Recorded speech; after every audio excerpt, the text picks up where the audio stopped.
afternoon. Thank you all for coming. Welcome to Isle of Wight and the Isle of Wight County Sheriff's Office. I'm Deputy Alicia Paul. I'm the Public Information Officer, spelled Alicia, A-L-E-C-I-A, Paul, P-A-U-L. I'm getting ready to email you information. It will include the affidavits for the search warrant for Andarius McClellan's DNA, his cell phone, his person, his house. It does not have the certified copies from the courts. We're still waiting on those. Our investigators are getting those. As soon as I get them, I will send them to you. It also has the criminal complaint and his mugshot. Giving statements today will be Sheriff James R. Clark Jr., James, common spelling, R. Clark, C-L-A-R-K-E, Jr., our operations captain, Captain Tommy Potter, Tommy, T-O-M-M-Y, Potter, P-O-T-T-E-R. He will discuss the timeline of events. And the investigation sergeant, Chris Coughlin, K-R-I-S-C-O-U-G-H-L-I-N, is here for any other details that may arise. Following the press conference, we will be available for comments briefly. Any questions? Sheriff Clark has a swearing in at 2 o'clock. So Sheriff Clark is going to start the press conference now. Thank you. Chris's name, how do you spell that again, Chris Coughlin? K-R-I-S-C-O-U-G-H-L-I-N. Okay. And he's the Sergeant of Investigations. Got it. Okay? Thank you. Sheriff Clark. Good afternoon. First, we want to give condolences to the Selby family. The loss of their loved one, Miss Honesty Selby, was senseless. I want to give thanks to the following agencies for their support in this investigation: United States Army Central Investigation Division, James City County Police Department, and the Newport News Police Department. I want to thank the Isle of Wight County Sheriff's Office investigators and deputies who responded and worked on this tragic incident. Also to our dispatchers who received and relayed pertinent information. Especially to our investigators of this Sheriff's Office. Their commitment to identifying and locating the offender was relentless. Their efforts did not cease until an arrest was made. I want to publicly commend them for their diligence. On Friday, January 13th, 2023, James City County Police Department sent a teletype that they were investigating a missing person. That night, the family of Honesty Selby notified the Sheriff's Office that they had discovered her body on a path located off of Blue Ridge Trail in Isle of Wight County. Our office responded and confirmed the decease of a young black female. At this point, the family was consoled and comforted, and the investigation began. Again, through the tenacious work of the Sheriff's Office Investigative Division, Andarius McClellan was peacefully taken into custody in the city of Newport News. At this time, Captain Potter will give the timeline. Thank you, Sheriff. As the Sheriff previously stated, on Friday morning, the 13th, we received a teletype from James City County Police Department concerning 18-year-old Honesty Selby, who was considered missing from their jurisdiction. At approximately 9:05 p.m. that same evening, our 911 center received a call from the mother of Honesty Selby stating that they were on a logging path near Orbit Hunt Club. They were at that location because they had received information from a friend of Honesty who actually on Wednesday night, the 11th, had shared her location via social media. That friend did not see that location share until Friday when she heard the news that Honesty was missing. When the mother of Honesty Selby notified our dispatch that they were on that logging path, they were advised to stand by until deputies could arrive. They did not, but they proceeded to search the roads and the paths in that area. They unfortunately discovered the body of Honesty Selby that evening. Our deputies arrived 12 minutes after that 911 call was replaced. Our investigators and other personnel secured the crime scene and began our initial investigation, which included a forensic examination of Honesty's phone, which was recovered at the crime scene. Based on information received that night, which was confirmed by the cell phone examination, Honesty, earlier that day, earlier on Wednesday, took an Uber from Williamsburg to an apartment complex on Coral Key Place in Newport News. She arrived in Newport News at 1:49 p.m. on Wednesday, January the 11th. Based on the investigation, it was determined that Honesty may have been seeing a guy named Darius who lived in Newport News. Darius was later determined his real name was Andarius McClellan. In fact, sent Honesty money via Cash App to pay for the Uber from Williamsburg to Newport News. Investigators began a search for Andarius McClellan. That search revealed that he and his brother resided in an apartment on Coral Key Place. Also, it was determined that a 2021 Dodge Charger with North Carolina license plates was registered to Andarius' brother. During the course of the investigation, investigators searched the flocked LPR camera system. That 2001 Dodge Charger registered to Andarius' brother is caught on an LPR camera leaving Isle of Wight County and entering Newport News at 10:47 p.m. on the 11th. Interviews with Andarius' brother revealed that Andarius and Honesty were at the residence in Newport News on the 11th, and they both left together at approximately 7:15 p.m. that evening. During the investigation, it was learned that Andarius' brother kept a 9mm handgun in the home, and on the morning of Friday, January 13th, Andarius McClellan attempted to sell that firearm but was unsuccessful. That firearm, which we believe is the murder weapon, was recovered from the house as a result of a search warrant conducted in Newport News last night. Based on several other interviews in our investigative processes, search warrants were obtained for the home and person of Andarius McClellan, his brother's car, which was impounded by our investigators yesterday morning. It's important to note that between Saturday, the 14th, and Tuesday morning, the 17th, Isle of Wight investigators conducted surveillance on various locations throughout Newport News and Williamsburg in hopes of locating Andarius McClellan. Tuesday night, January 17th, with the assistance of Newport News Police Department, a search warrant as well as an arrest warrant were executed at the home of Andarius McClellan. He was taken into custody and transported to our office. Andarius McClellan told our investigators that he and Honesty had been dating off and on for the past 2 months, and that from time to time she would come to his apartment or he would meet her in Newport News. On the night of January the 11th, she was at his apartment. When his brother got home from work, he asked to borrow the car. They then left, went to a store, and then, as was commonplace for them two, during their times together, they would look for a location to hang out and smoke marijuana. According to McClellan, they decided to drive to Isle of Wight County, where a location was found off of Iron Mine Springs Road, which is another road that's adjacent to the tract of timber where her body was found. According to McClellan, they drove up the path. They spent some time talking, smoking marijuana, and at some point an argument began over their relationship. And Darius tells investigators that he had the firearm on his person or in his hand at the time, and during the argument, he fired the weapon, striking Honesty. He says he then panicked, left the area, and went back to Newport News.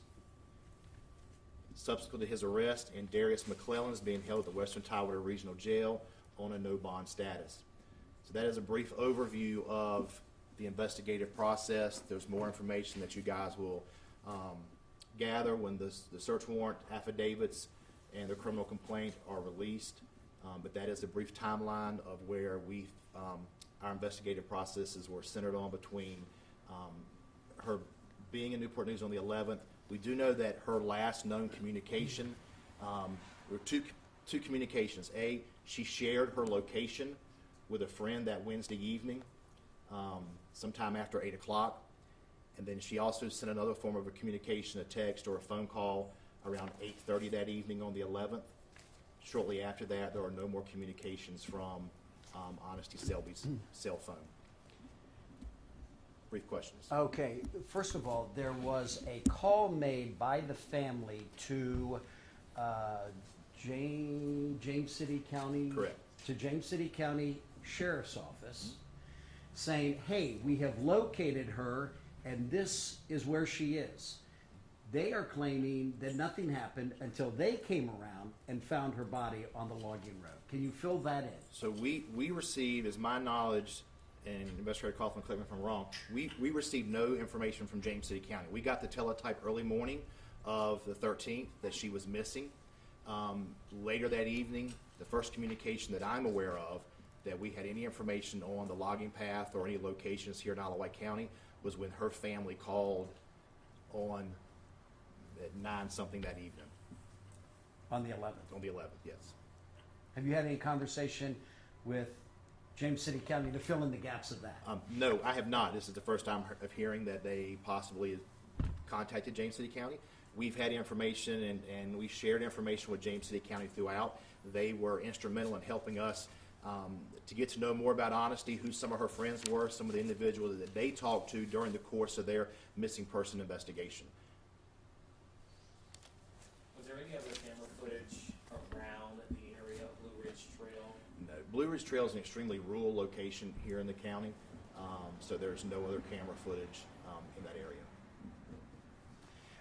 Can you piece together for us exactly, once again, what happened once she left there and she showed up at the house? Had they been dating for a period of time? So based on what Andarius told us, for the previous 2 months, they met at a location in Williamsburg, and over the past 2 months, they would text each other. They would arrange to meet. Either she would come here to Newport or come to Newport News. He would go to Williamsburg and meet her. And so it wasn't an everyday relationship, but it seemed like that they did have an off again, on again relationship for the past 60 days. Any sign as you all were going through her phone that there had been past issues or any kind of arguments? I know it's a short time period, but anything else that kind of leads you to think there may have been something about it? So we did a preliminary investigation, forensic download investigation of her phone. And so that investigation is still ongoing now. But what I can tell you based on what we've seen the past couple of days, no, there was no indication that there were previous arguments, previous disputes between the two. No. What was his demeanor while he, in your own words, was confessing to doing this? So Sergeant Coughlin conducted that interview, and I think he's probably better able to answer that question. And for the record, a family member is the one who told us about the James City County connection. Okay, it may be, and I'll check that, Andy. But like I said, based on what we know during the course of the investigation, I'm not aware that I or any of our investigators had a conversation with James City County concerning that they maybe had a location share or something that evening. So throughout the interview, he was cooperative through the interview, even though he was lying through quite a bit of it. Luckily, we had our ducks in a row, and we had the information on how we believed that the timeline played out, so we were able to pick apart his story. But he appeared remorseful. He was crying and sobbing at one point. But at the beginning of it, he was giving information, but I would say it was in half-truths. He would tell us a little bit that was true and then take us off on a different route to try to hide the real story. But the bottom line, according to you and to the sheriff's office here, is that he confessed to shooting her, killing her, panicking, and then leaving. Correct. That was the critical part, of course. At Yes. what point did he get to that? That was towards the end. We had to get through the weeds of all the other stories and his other versions of how things happened. But once we took away all their options and picked apart his stories, there was nothing left but the truth. Did he say what type of an argument it was, what they were arguing about? He did. We're not going to go into detail at this point with that, but that will eventually come out. Okay, and where did he shoot her? Right on the location that we Where found on the her. body? We're not going to go over that. Yeah, we're gonna hold off on that for right now. Just for clarity on that, inside of the vehicle or were they outside of the vehicle? They were outside the vehicle. Once again, her family is saying that law enforcement failed to follow up on leads and her family had to go find her body. Any other comments on that?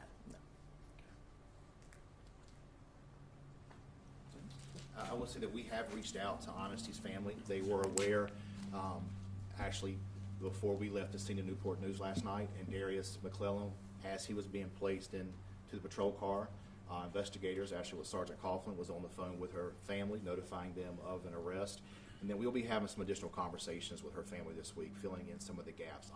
In situations like this, it's understandable that families have a lot of questions, and we would like to have the opportunity to sit down with them to answer those questions and fill in a lot of the blanks for them. And we'll make that effort this week to do that. Now, real quick, you had a search warrant from the phone. What else did you find in her phone that helped you connect the dots? So again, the search warrant, the forensic download of the phone is in the preliminary stages over the weekend. Like everything, phones have become a part of our lives. There are many computers that people wake up in the morning, the first thing they grab is the last thing they lay down at nighttime. And so there's always a trove of information on those phones. So we were able to piece together, based on things that are on her phone, her use of the Uber app, again, her location share, some conversations that she had with other people. And so there's a lot of electronic data that we get in this cell phone dump. And so our investigators are still kind of combing through all that. And you mentioned you had a nickname for him earlier. I imagine that was also found in text messages. So there were, and so that was part of the investigation, is that on her Cash App and some other modes of communication, there were nicknames that she used for individuals and that they used for her. And so part of the investigators had to go back and do some research to kind of find out what were profiles and things like that nature, and that's how they ended up that even though there were different handles or login names used, that the person that was doing some communication with her was in fact, McClellan. So in this case, the phone was critical. So we do think that the phone was critical, and then also in any investigation, a lot of people have information, but they think maybe that information is not that important. How can that solve the case? And so the information in the phone was critical. I would tell you that anytime as an investigator is trying to establish a timeline is also crucial to a case. Having the Flock LPR camera system, that we were able to catch that car, which, as a matter of fact, that based on those LPR cameras, that hit of that car was the only time in the past 30 days that car has left Newport News, the Newport News Williamsburg area. That car has never been to Isle of Wight County before in the previous 30 days. And so that camera was another big piece for us. And then lastly, and we'll end on this, it's good old-fashioned police work. These investigators were out, got called out Friday night. They were out all night into the early morning hours of Saturday. They went home and literally slept 4 hours. We're back out here Saturday at 11:30, 12 o'clock, and worked until 11:30 or 12 o'clock Saturday night. We made them go home Sunday and get some rest. They were back out here Monday. And so it's following up on leads, interviewing those individuals that maybe had small pieces of information about Honesty's life, about who she was involved with, who she talked with. Once we identified Darius as a suspect, it was interviewing people that knew him, trying to shore up a timeline with him. And all that's in preparation that when you sit down in an interview room with somebody that you can begin to build that timeline and to question them on details. Real quick, what are the three major things you got from the phone that tied him to her? I think him sending money via Cash App. I think his address on the Uber app where the Uber dropped her off. And then I just think common information shared on his phone and her phone. I think information that we got off her phone, we were able to confirm it with his phone. So. And for the folks at home, the video, the camera system, explain that. So you were using some initials. LPR. So there's a new system that a lot of the cities here in the 7 cities, as well as throughout Virginia and other localities, are subscribing to. The brand name is called Flock, F-L-O-C-K. and basically it's a license plate reader. And so what flock cameras do is they use basically facial recognition technology, and they convert that technology to recognize cars. And so it has the ability to recognize, if you were to be searching for a red Mitsubishi, you can type in red Mitsubishi, and it'll give you every red Mitsubishi that passes one of those locations, as well as you can search for license plates, partial plates.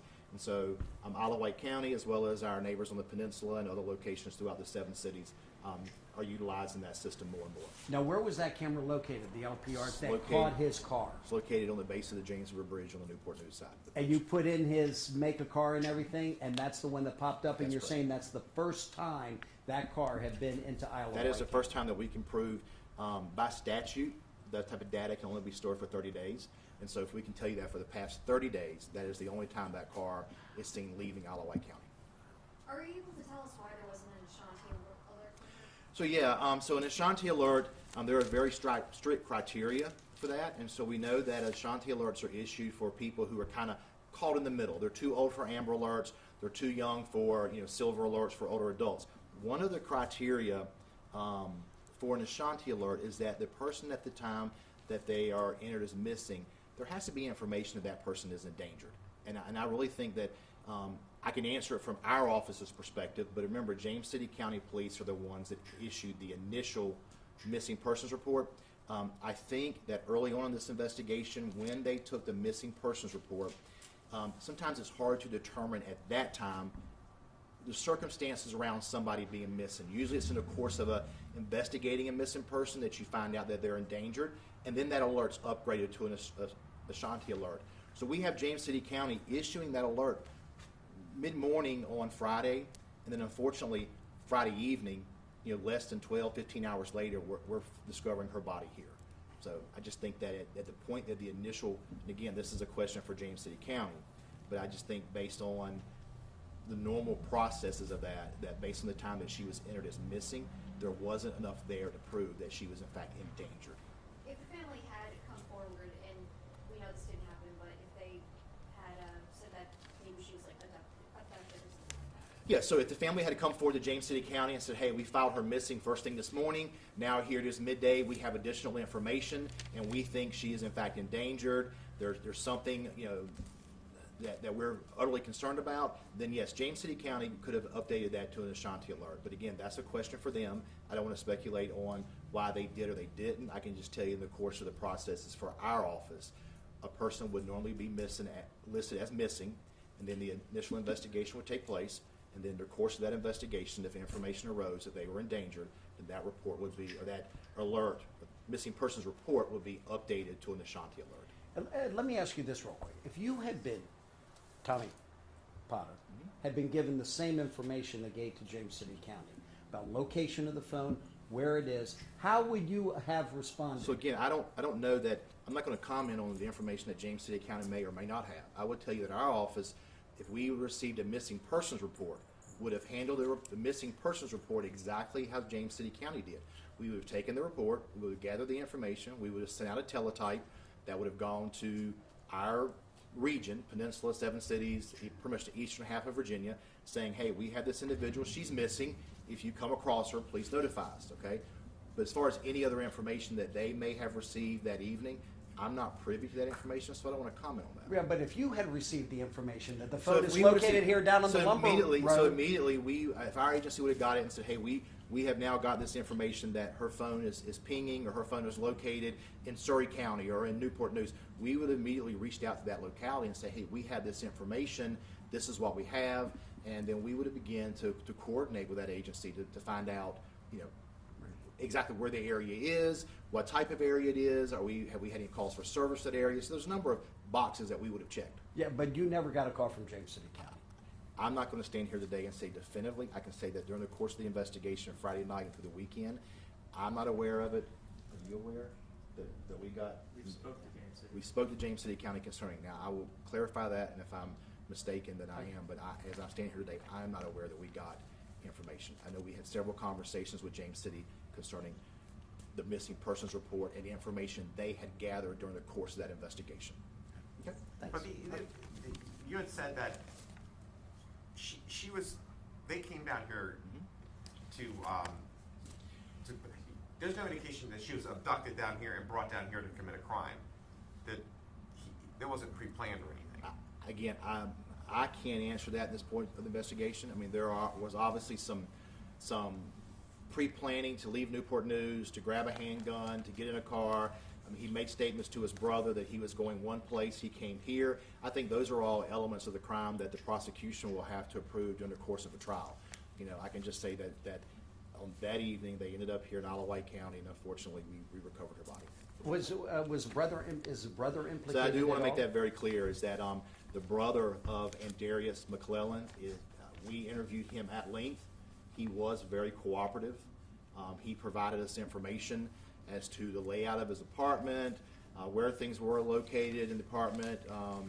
He was very, very cooperative.